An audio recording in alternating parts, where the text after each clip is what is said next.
Y ahora el pastor Bayless Conley. El que no conoció el pecado fue hecho pecado por nosotros. ¿Por qué? Para que seamos hechos justos ante Dios. Para liberarnos.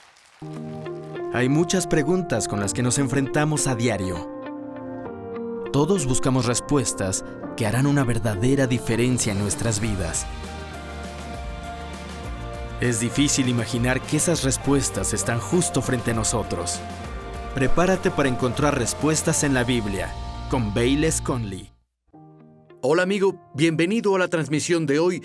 Había un gladiador romano llamado Espartaco que escapó del cautiverio romano, guió una revuelta de miles de gladiadores y personas contra Roma, resistió por varios años, pero luego Espartaco, junto con miles, fueron crucificados en la Vía Apia. Ahora, él era un esclavo que murió para liberar a otros esclavos. ¿Por qué su crucifixión es diferente a la crucifixión de Jesús? Vamos a analizar eso ahora. Saben, es uno de los más importantes días del año. El Viernes Santo celebramos el sacrificio de nuestro Señor Jesucristo. Agradecemos mucho lo que hizo y en lo que nos prometió volvernos. Y quiero hablar con ustedes un poco hoy sobre la cruz y el poder de la cruz. Voy a pedirles que hagan un esfuerzo por mantener los canales abiertos y no cambiarle o llevar su mente a algo más. Es muy fácil hacerlo. Todos sabemos que podemos estar en un lugar físicamente y no estar presentes emocional, mental o incluso espiritualmente. Y sé que a veces menciono un tema como la cruz y dicen, ok, sí. Pero Dios literalmente puede hacer algo hoy, en un momento, que puede cambiarlos para siempre. Los siguientes minutos que estemos juntos, démosle a Dios lo mejor que podamos, nuestra atención total. Comencemos orando. Padre Celestial, gracias por el privilegio de reunirte con tu pueblo aquí en este espacio. Estamos extremadamente agradecidos de que disfrutamos de la libertad que tenemos en nuestra nación, porque sabemos que algunos hermanos en el mundo están en donde no disfrutan de esta libertad. Ayúdanos a no derrochar esta bendición. Ayúdanos a sacar el mayor provecho y te pedimos hoy que nos hables profundamente por tu Espíritu Santo. Dirigimos todos nuestros recursos, espíritu, alma y cuerpo, y nos asomamos al cielo y te pedimos que hables a nuestros corazones hoy, Señor, en el nombre de Jesús. Amén. Les leeré de Filipenses capítulo 2, versos del 5 al verso 11. Esto es de la versión de The Message. Dice, piensen en ustedes como Cristo Jesús pensó de sí mismo.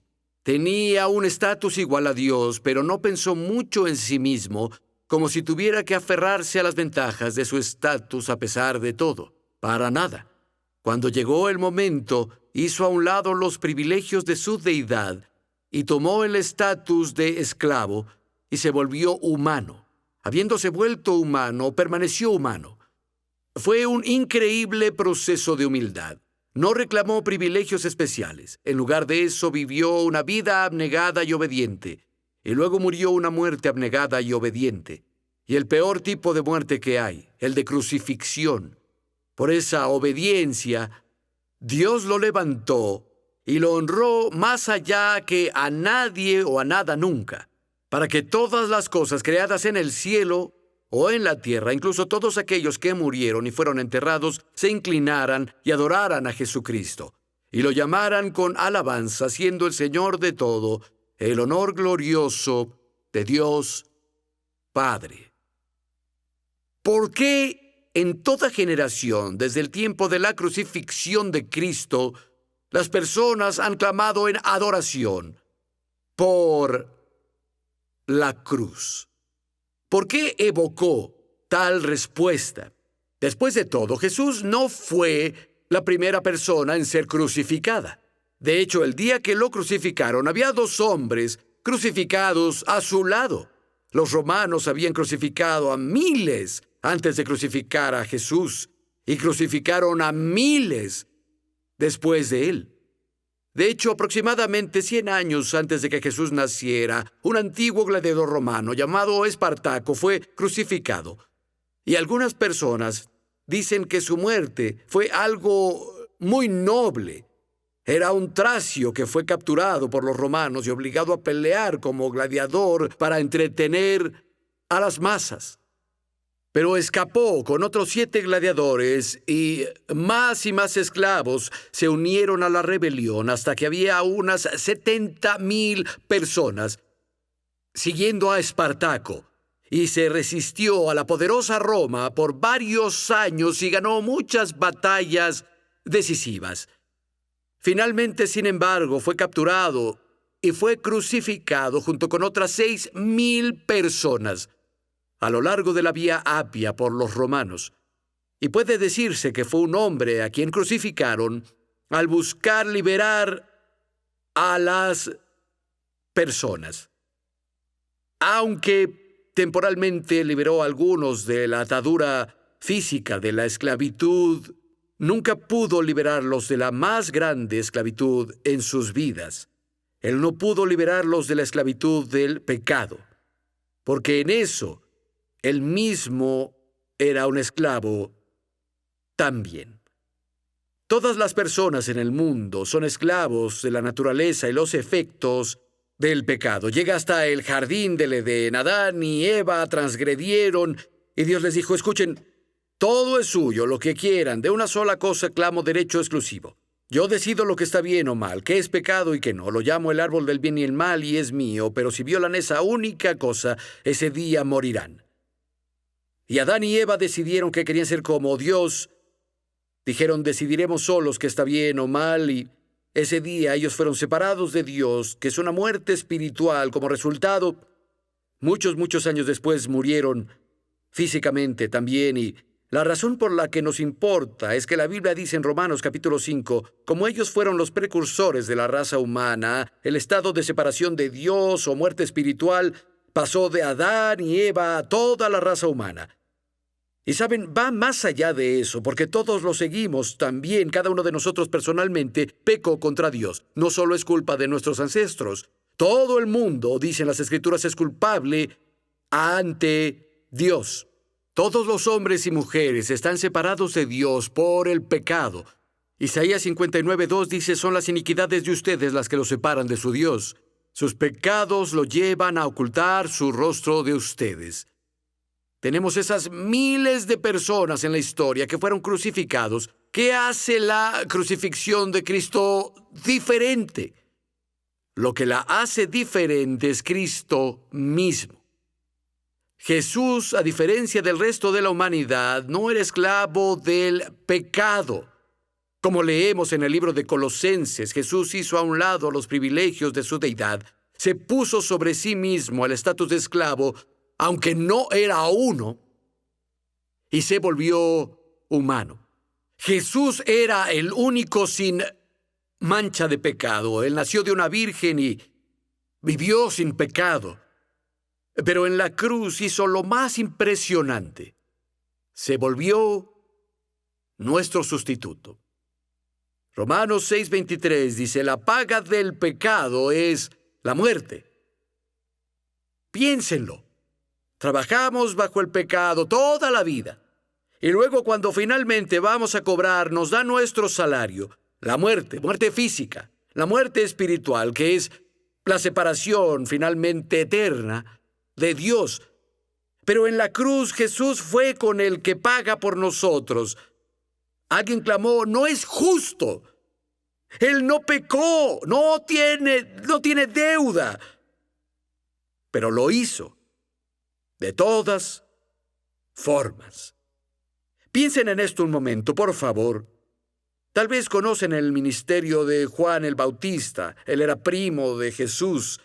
Lo llaman el precursor que prepara el camino de Cristo. Y Juan está en el río Jordán y bautiza a las personas. Iban en masa a escuchar a Juan predicar. Y vaya que se los decía directo. Saben, las personas le hacían preguntas y Juan les daba respuestas sin rodeos.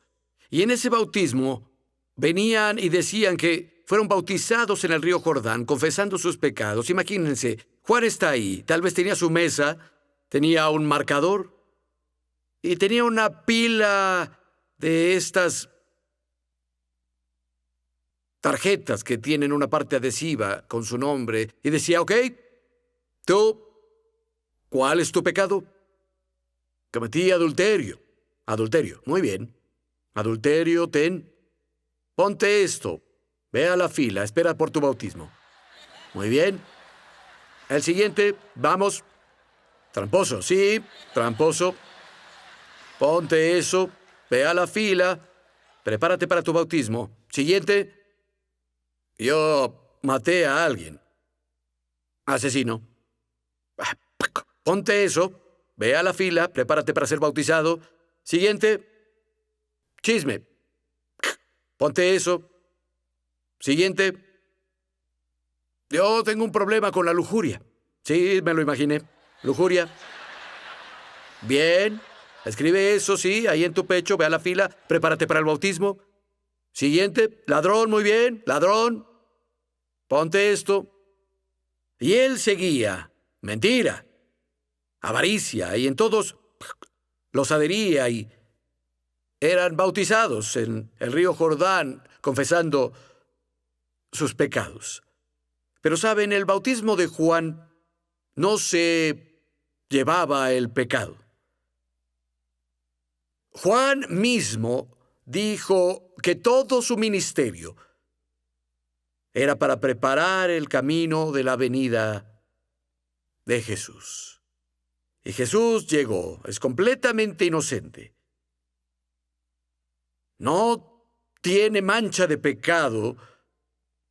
Lo arrestan, lo ponen en un juicio falso, le escupen, lo golpean sin misericordia. Y es crucificado.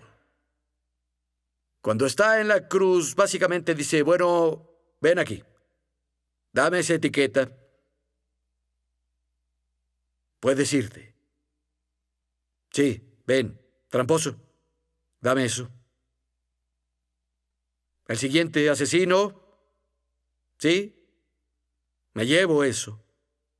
Puedes irte. Chisme. Adelante. Eres libre.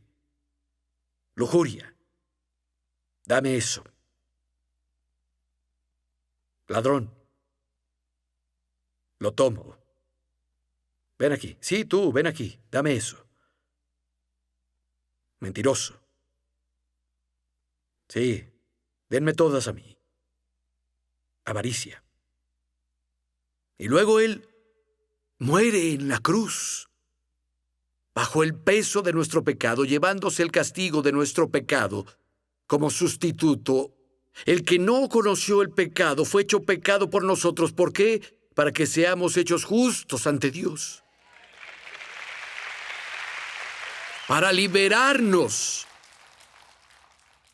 Él tomó nuestro lugar. Murió bajo el castigo de tu pecado. El castigo justo por nuestro pecado cayó sobre él y voluntariamente murió en nuestro lugar. Colosenses capítulo 2 lo pone así. Estaban muertos en sus pecados y porque aún no les habían quitado la naturaleza pecaminosa, entonces Dios les dio una vida con Cristo. Al perdonar nuestros pecados, Él anuló el acta con los cargos contra nosotros, la lista de sus mandamientos que no habían obedecido. Tomó esa lista de pecados y la destruyó clavándola en la cruz de Cristo. De esa manera le quitó el poder a Satanás de acusarlos de pecado. Y Dios públicamente desplegó ante todo el mundo el triunfo de Cristo en la cruz, donde todos sus pecados fueron quitados. Gracias a Dios por lo que hizo. Colosenses capítulo 1, el mismo libro, capítulo 1, versos del 21 al 23, dice, ustedes también son un ejemplo de lo que Él hizo. En otro tiempo todos le daban la espalda a Dios, pensando cosas rebeldes contra Él. Le causaban problemas cada vez que podían. Pero ahora al entregarse por completo en la cruz, de hecho muriendo por ustedes, Cristo los reconcilió con Dios y su vida la puso santa en su presencia. Tú no te alejas de un regalo así. ¿Qué vamos a hacer con este sorprendente regalo de salvación, de relación con Dios, con esta oferta, por lo que Cristo hizo sacrificándose en la cruz por nosotros? Saben, leí hace mucho tiempo un artículo sobre alguien en las afueras de Viena, Austria. Él tenía un estanque koi en su patio, estaba haciendo una excavación, quería extender su estanque, hacerlo un poco más grande. Estaba excavando en su patio y clink, su pala golpeó con algo. Él cavó y comenzó a quitar toda la tierra y había como una vieja caja ahí abajo. Sacó esa cosa y había muchas otras cosas. Resulta que eran cientos de anillos de oro y pendientes de plata y gemas. Encontró un tesoro enterrado en su propio patio. Estimaron que tenía aproximadamente 650 años ahí. Había estado enterrado tanto tiempo. Y dijeron que valía una fortuna. De hecho, en el artículo, el encabezado decía esto: hallazgo de cuento de hadas. ¿Te gustaría estar cavando en tu jardín y desenterrar un tesoro que te hará rico y a tu posteridad y por algunas generaciones? Sería genial. ¿Saben? Cuando Isaías en Romanos 10 y 20 habla sobre Cristo, dice: fui hallado por los que no me buscaban. Tal vez la iglesia de Cottonwood es tu patio trasero, por así decirlo. Tal vez no has estado buscando encontrar a Dios, has estado ocupado con tu trabajo, ocupado con tu familia, ocupado con la vida en general, como la mayoría. Y de pronto estamos aquí, reunidos todos, y hay un increíble tesoro, el más inimaginable y valioso tesoro que Dios nos ofrece: la vida eterna, una relación con Dios. ¿Qué harías con el tesoro? No te alejas de un regalo como ese. No es como si lo vieras y dijeras: bueno, sí, está bien, es genial, y luego volvieras a la vida como si nada. Literalmente cambia todo. El hecho es que Jesús murió en una cruz, y sé que todos tenemos diferentes historias. Yo me casé con una granjera del Medio Oeste, pero yo soy de ciudad. Tuve problemas graves con el abuso de sustancias y alcoholismo. Fui salvado, llegué a Cristo en una misión callejera en un lugar llamado Medford, Oregon, y mi vida era todo un desastre. Pero me presentaron este impresionante tesoro por el que yo no trabajé. No tuve que ganármelo, no lo creé. Solo me lo ofrecieron gratis, porque lo que Jesucristo hizo, y sé que para algunos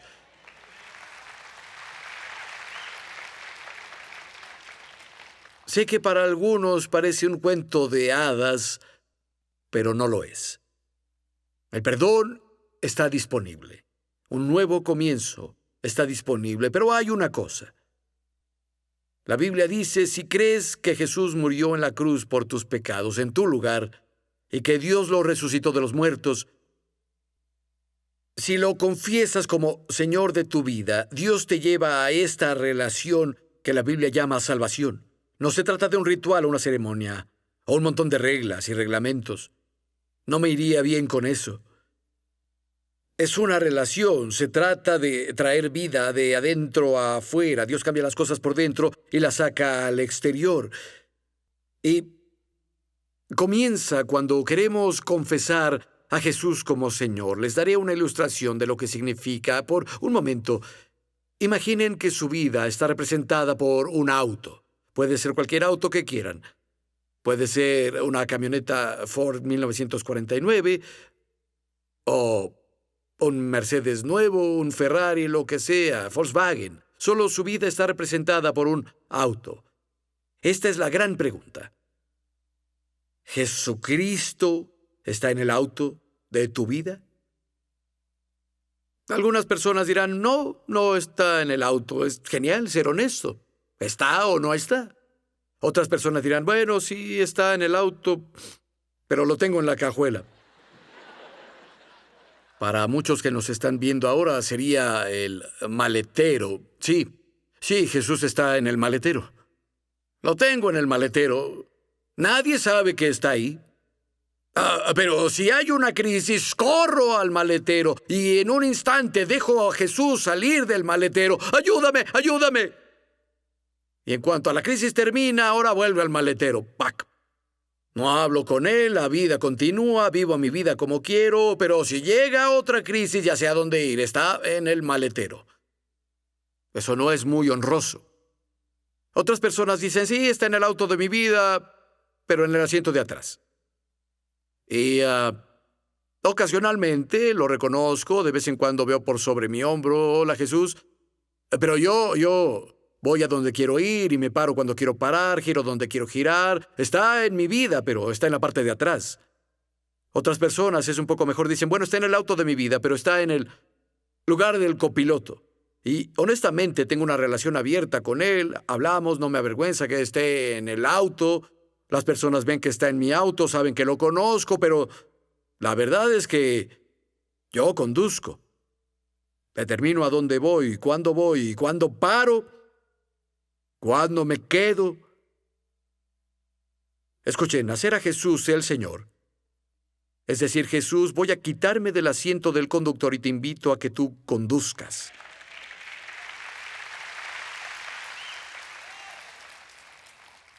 Eso significa hacerlo Señor. Y cuando Él se pone en el asiento del conductor, no quieres quejarte de cada calle que Él toma. No dices, Señor, no gires en el carril del perdón. Seguiré enojado con esa chica. Señor, no, te lo digo, no des vuelta por esa calle. O, Señor, no vayas por el bulevar de la generosidad. Sabes que no me gusta dar. Hacerlo Señor significa Señor, significa jefe. Tú no estarás en el asiento del conductor. Y quiero preguntarles hoy, ¿está Jesús en el auto de su vida? Y si está, ¿es Él el conductor? ¿En verdad es el Señor de su vida? Porque el mismo Jesús, que voluntariamente fue a la cruz y murió por nuestros pecados, fue resucitado de los muertos, un día regresará y reclamará a todos los que son suyos. Les diré algo, por un momento, si no les importa, inclinen su cabeza, cierren los ojos. Un momento, por favor. Quiero invitarlos a orar conmigo. Tal vez vinieron aquí con algunos familiares, con amigos. Tal vez vinieron solos hoy.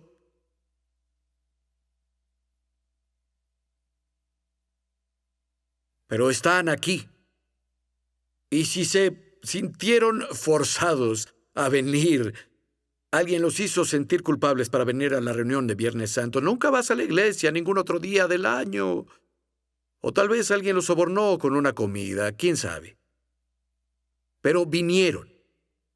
No tenían que estar aquí. Los que nos están viendo en línea, ustedes no tendrían que estar sintonizando ahora, o alguien está viendo o escuchando por otro medio. No tendrían que estar aquí, en este momento, en este lugar. Creo que Dios te está llamando, amigo. Y sí, esto cambiará todo. Este tesoro cambia todo en tu vida. Cambiará la trayectoria de tu vida. Cambiará la forma en que vives tu vida. Cambiará la forma en que interactúas con otros.